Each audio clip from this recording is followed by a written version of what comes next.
এখন থেকে আপনি চাইলে খুব সহজে অনলাইনে জন্ম নিবন্ধনটি বের করতে পারবেন।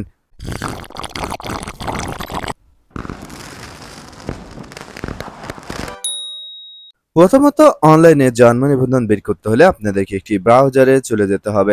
যে কোনো একটি ব্রাউজারে চলে আসার পর এখানে সার্চ বারে লিখবেন BDRIS। BDRIS লিখলে bdris.gov.bd এ ধরনের একটি ওয়েবসাইট পেয়ে যাবেন। এই ওয়েবসাইটটিতে প্রবেশ করবেন। ওয়েবসাইটটিতে প্রবেশ করার পর মোবাইলের মাধ্যমে যারা দেখবেন এক্ষেত্রে অবশ্যই একটি টেকনিক ফলো করতে হবে। এখানে উপরে যে থ্রি ডট রয়েছে সেখানে ক্লিক করবেন। থ্রি ডটে ক্লিক করার পর নিচে জন্ম নিবন্ধন যে অপশনটি রয়েছে সেখানে এভাবে লং প্রেস করে বা ট্যাপ করে ধরে রাখতে হবে। ট্যাপ করে ধরে রাখলে নিচে কতগুলো অপশন চলে আসবে। যদি কেউ ট্যাপ করে ধরে না রেখে ডাইরেক্ট জন্ম নিবন্ধন অপশনে ক্লিক করেন তাহলে জন্ম নিবন্ধন আবেদনে সরাসরি চলে যাবে। এবং যারা কম্পিউটারের মাধ্যমে দেখবেন তারা জাস্ট এখানে থ্রি ডটে ক্লিক করলে এই অপশনগুলো পেয়ে যাবেন। এই অপশনগুলো পাওয়ার পর এখান থেকে জন্ম নিবন্ধন তথ্য অনুসন্ধান এই অপশনটিতে ক্লিক করুন। এরপর এই ঘরে এসে আপনার জন্ম নিবন্ধনের নাম্বারটি দিবেন। প্রত্যেকটি জন্ম নিবন্ধনের উপরে দেখতে পারবেন যে 17 ডিজিটের একটি নাম্বার দেয়া থাকে।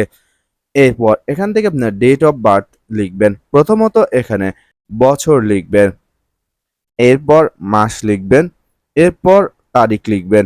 জন্ম তারিখটি দেয়া হয়ে গেলে নিচে একটি ম্যাথ ক্যাপচা দেখতে পারবেন।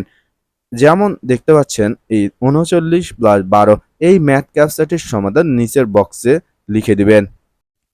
এরপর এখান থেকে সার্চ অপশনে ক্লিক করবেন।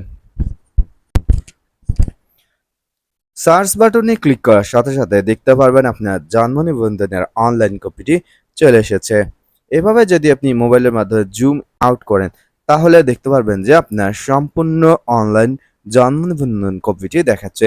এখন আপনি এই কপিটি চাইলে স্ক্রিনশট দিয়ে যে কোনো স্থানে ব্যবহার করতে পারেন, অথবা যারা কম্পিউটার মাধ্যমে এখানে আসবেন কিংবা দেখবেন সেক্ষেত্রে আপনারা কন্ট্রোল পি বাটন চাপবেন। কন্ট্রোল পি চাপার সাথে সাথে প্রিন্ট অপশন আসবে।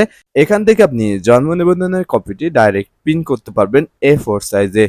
দর্শক, আশা করি আপনাদের ভিডিওটি কাজে লাগবে যারা জন্ম নিবন্ধন অনলাইনে চেক করতে চান কিংবা জন্ম নিবন্ধনের অনলাইন কপিটি বের করতে চান।